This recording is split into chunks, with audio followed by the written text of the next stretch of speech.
Hello everyone, this is Rabab Alma, licensed marriage and family therapist and international life coach. I am talking today about who needs therapy and counseling. Uh, Let me share this video with my other pages.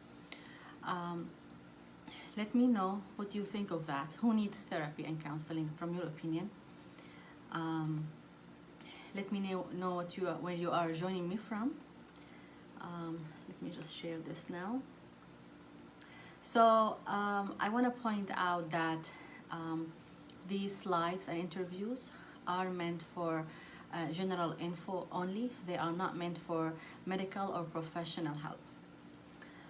So again, our topic for today is who needs therapy. Okay, so I shared with my other pages. So who needs therapy? Why people come to therapy? There are different diverse reasons for people to come to therapy.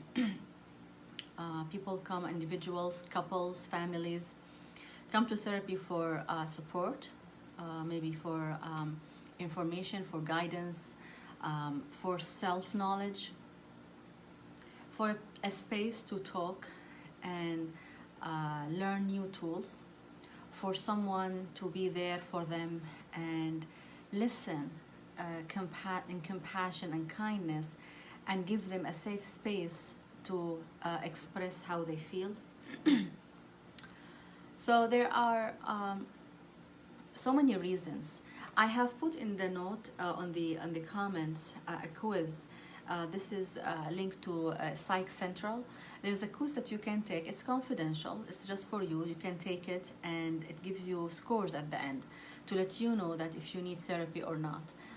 That's kind of like gives you some blueprint on where you are from needing therapy or counseling or not. So feel free to use the link and to click on it and see your result.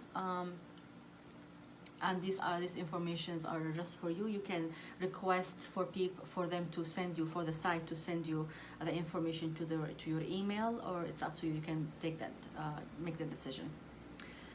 So what are the reasons for people to seek therapy or counseling? So first of all, it's not only around mental disorders. So first one is mental disorders. For instance, we have depression, anxiety, PTSD, addiction, ADHD, whatever the reasons are, and they're all valid. And people do come to therapy, and I see a lot of people for depression, anxiety, cultural and life transitions from all walks of life. Another reason is distress. So people feel sometimes in their life they are under a severe stress, or they are in this transition, for instance, leaving for college, or getting married, or getting a divorce, or having children, whatever it is, or maybe they are having their parent or in-laws join them and living with them. All of this have an impact on us emotionally. So sometimes talking to a therapist, or most of the time talking to a therapist, really helps. I myself I believe every therapist is encouraged to actually seek therapy for themselves, because I think I believe that we need to experience to be on the other side, to see how clients feel, what do they need. So you want to be on that side. So I went through it myself, and sometimes I go every now and then, because we have a lot of things happening in our life. No one is immune to issues and stressors in life. A third reason is support and coping with loss. So sometimes we lose people die. We are going through grief, physical illness, for instance, losing relationships or a job, abuse issues, or some other circumstances in our life that cause us distress. And grief and bereavement is one of them. So when we lose someone, sometimes death can trigger a lot of emotions. Like for instance, imagine if you have distant relationship with a relative for whatever reason, and then they die, and the death might stir a lot of emotions for the person, and the person might be able to share that with the other family members and might not. It depends on circumstances. If people are going through a lot, you are not going to really add to that your own emotional distress. People are grieving, so you need that outlet, someone outside of that circle or your close circle, someone who's neutral, professional, and provide that compassionate space, safe space for you to express your feelings, to share it, and to just talk about how you feel and find ways or skills to cope with what's happening.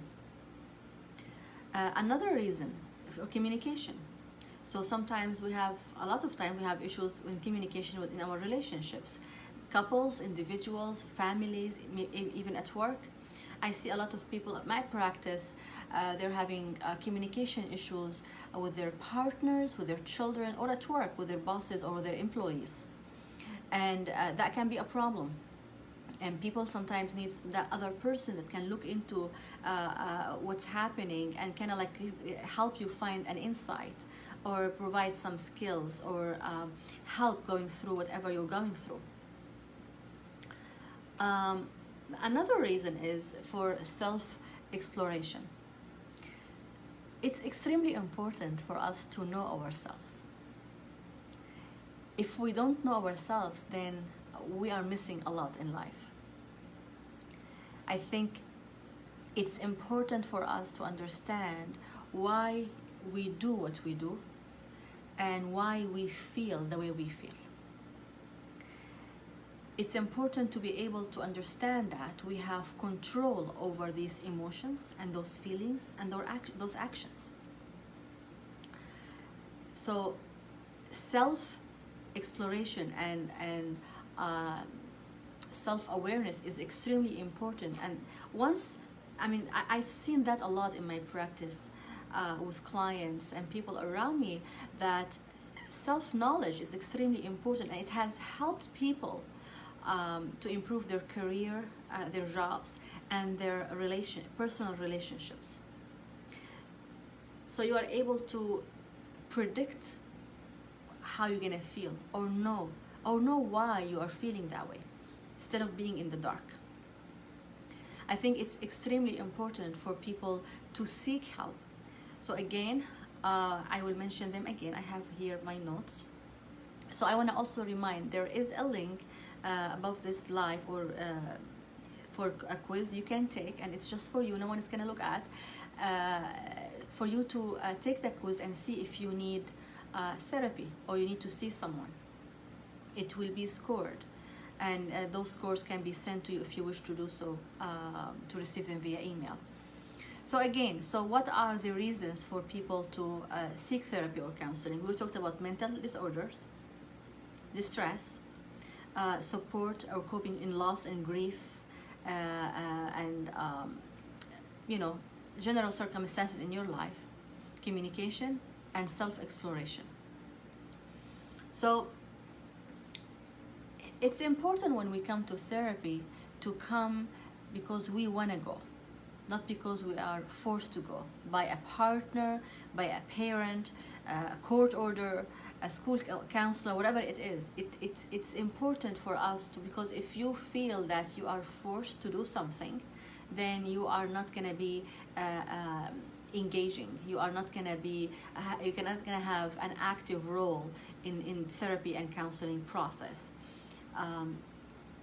Look at it in our lives. We are not going to do well when we are forced to do something. We're not going to do it. It's important for us to seek therapy because we want it. So when we are forced by someone, it's not going to be effective.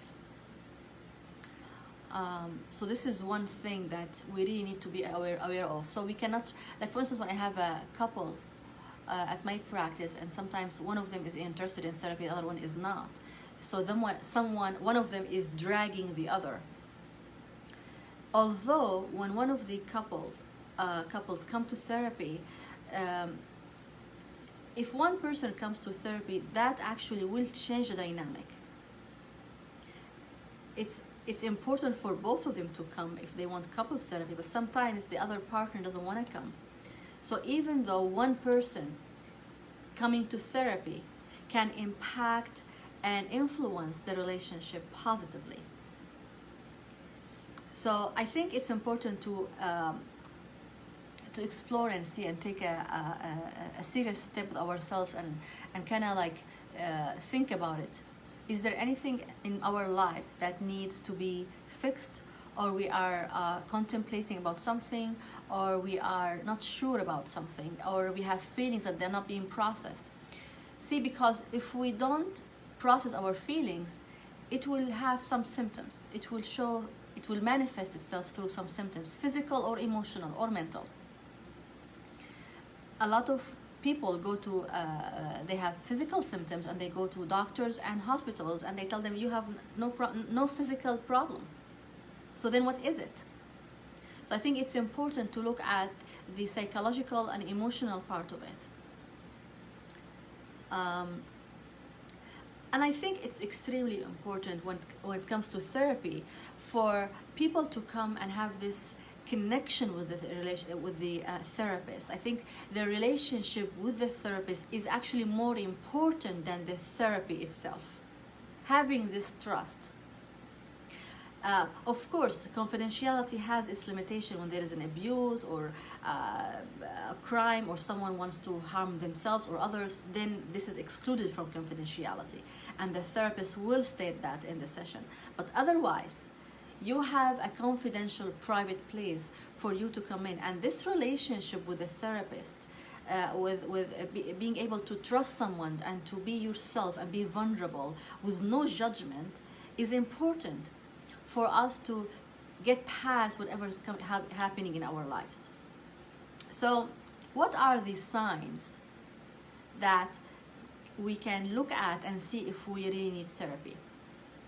So again, I want to remind you, there is a link to this live with a quiz to see if you need to see a therapist or not.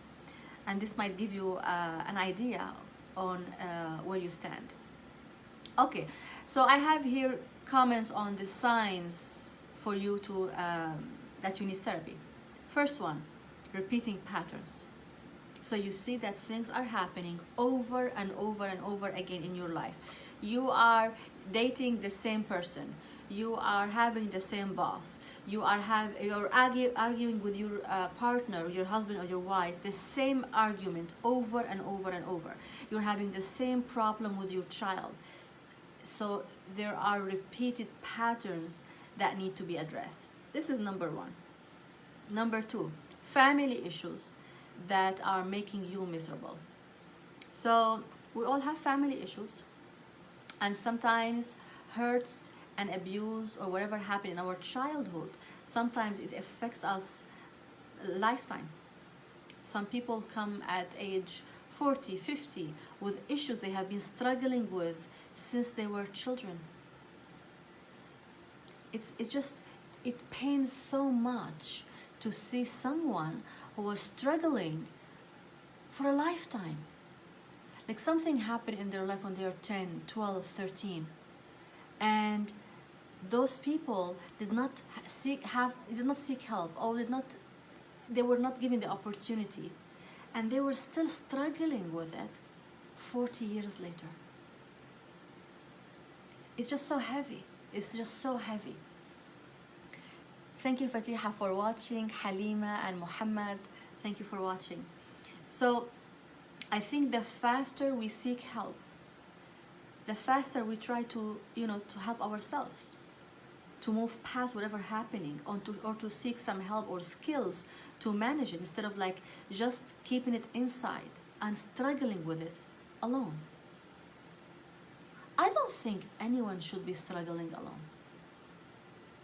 No one should be struggling alone. On any level, emotionally, psychologically, you keep reminiscing about things forever in your head, and you cannot voice it to anyone. Some people, they have been waiting for years, decades, for that person to come and tell them, to validate their feelings. That what you're feeling is, you have every right to feel that way. They have lived 30, 40 years thinking that whatever they are feeling is invalid. They shouldn't feel this way, or they are wrong, or they feel guilty and they blame themselves. A lot of people are struggling in silence. And it's so much honor for me to be part of someone's journey. It's like, it takes a long time for people to seek help and to approach someone. So when someone calls and is seeking help, that's an absolute honor as a therapist, for someone to take that step, to call, to schedule an appointment, and to come in, to open up to a completely stranger person, to a stranger, a complete stranger. It's so humbling and extremely moving when people open up and share their pain and what they are going through. I think going to therapy, a lot of time, going to therapy, it provides valuable insights about what's going on. Number 3, feeling stuck. A lot of people come to therapy and feeling stuck on so many levels: emotional, career, family, relationships, and they don't know where to go from there. And 4, cannot make up your mind. So you have several options and you're unable to make up your mind. And that can be really daunting. Going to therapy had helped me before, and I see that helped a lot of my clients choose which direction they want to take. Sometimes it will take them some time, and that's okay, because people need to be ready. Therapy is not about pushing or telling people what to do or giving them a timeline that you need to go at this time and finish this by that. No. Even when I give homeworks, for instance, at the end of the session, like, okay, I advise you to do this and this and this, or this homework, some people will come back and say, I didn't do it. They're not ready. That's fine. I'm not grading them. There are no grades here. I think this is the one place that you do it at your pace. You take your time. Because sometimes people have a lot of emotions that they need to process and they're struggling with. And it takes time. And a lot of people were pushed throughout their life journey to do this or not to do that. And they should do this, and they shouldn't do that. In therapy, this will be totally taken away. There is no shoulds or you have to. It's about you being you, just sitting there and having someone just listening, giving you undivided attention, being attentive to your feelings and to your thoughts and what you are sharing. So it's important to understand what therapy is all about. People go to therapy because they are crazy. We have this taboo about if people go to therapy, they are crazy. No, it's not about that. Absolutely not. I think I myself have a therapist. I think every therapist, most therapists I know have therapists. Because it's important to have this safe place. If I believe in something that is effective, why wouldn't I use it for myself? Then I will not be, I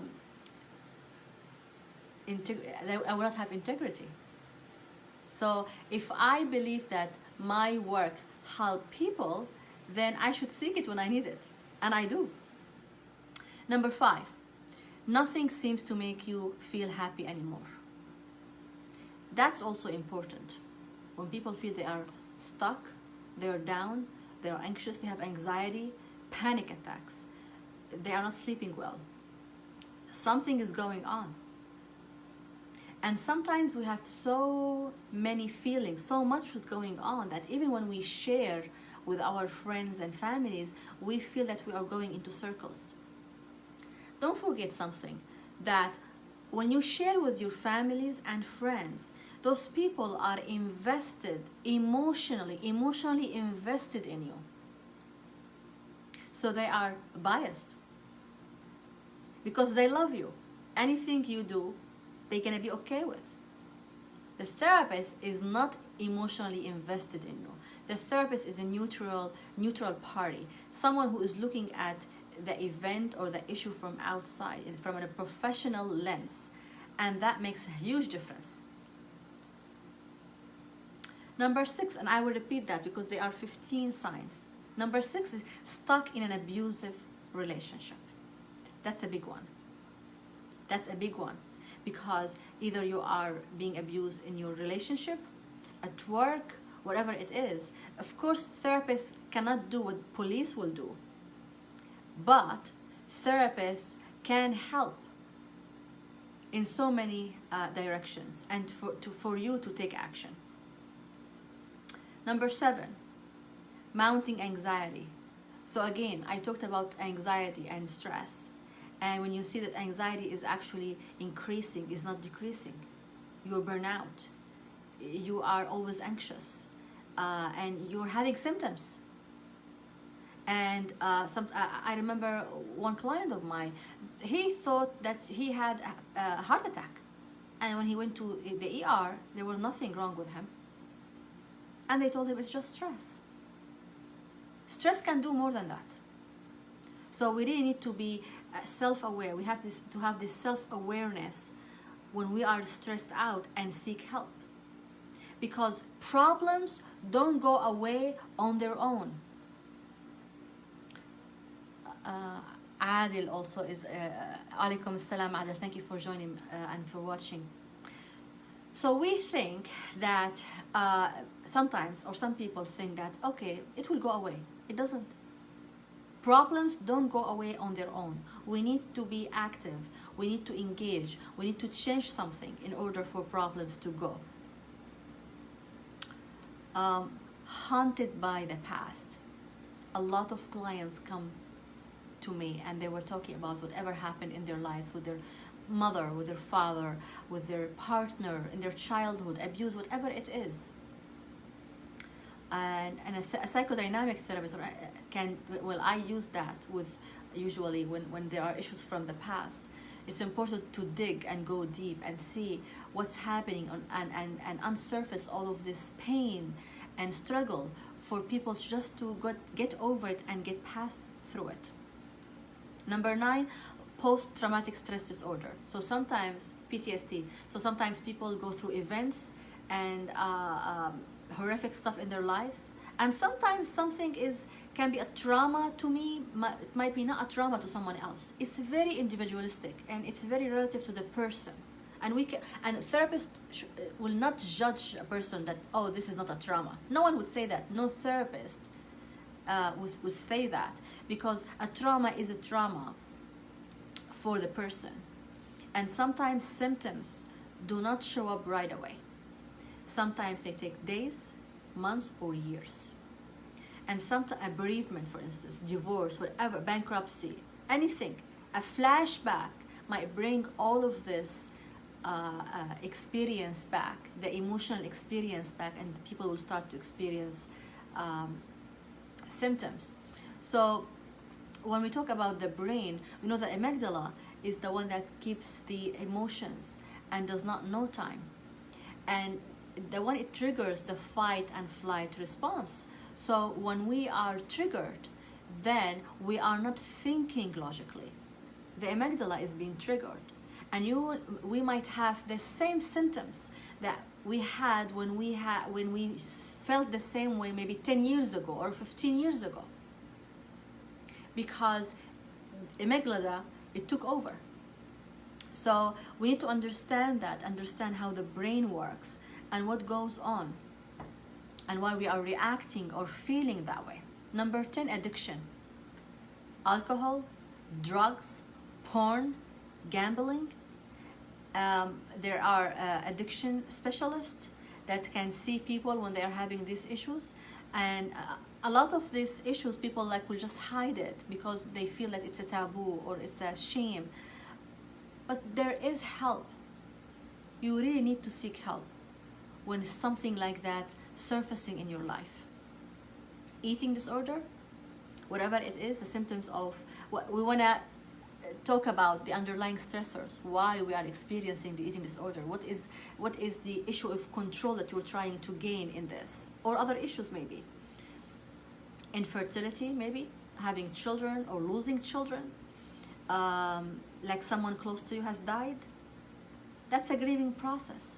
It takes time and stages, and a lot of people need help going through that. Chronic health condition. Some people have terminal illnesses, chronic conditions that they cannot really recover from. These conditions and these issues, people need to seek help, because a lot of time they don't want to talk to their family because they don't want to stress them out. They don't want to add to their anxiety. They know the family members are concerned about them, so they don't share their feelings. So it's so important to have that outside party, that therapist that helps you go through it.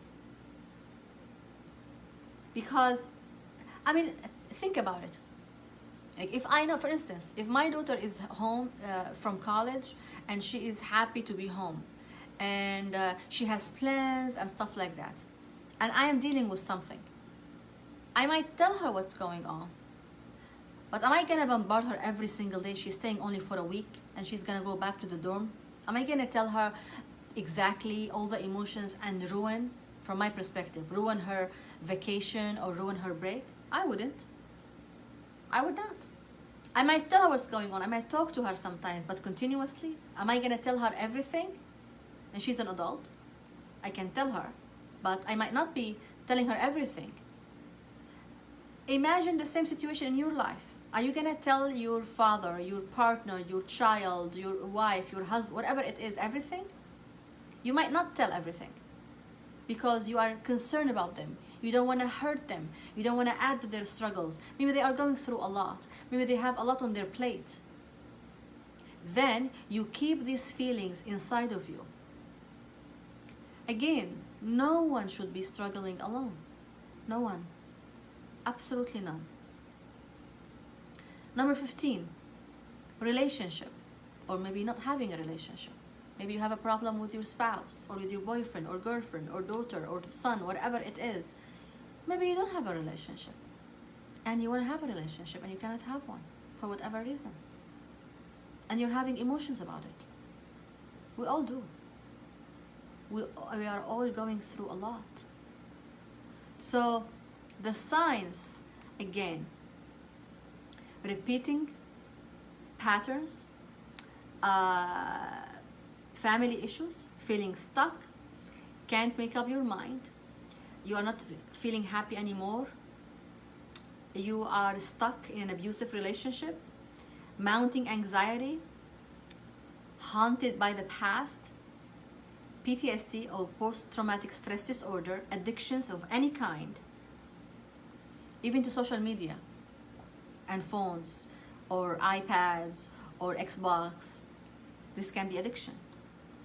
Eating disorders, problems with infertility, having children or not having children, someone close to you has died, chronic health condition, relationships or not having a relationship. So these are some signs or some reasons for people to come into therapy. Not necessarily that you have anxiety or PTSD or some kind of eating disorder. You might just need someone to talk to. So that's important. It's important to seek help and to find someone that can be your support professionally and can keep your information, your privacy, your confidentiality. So again, I have listed a link to this live, a quiz that you can take on your own for yourself to see if you need therapy or not. So you can always contact me. I will put my, under this live, I will put my link to our website. I will download this live and put it on YouTube for you to watch. If you like this video, please hit like, share, and subscribe to my YouTube channel. I wish you a wonderful evening and thank you for watching. Good night.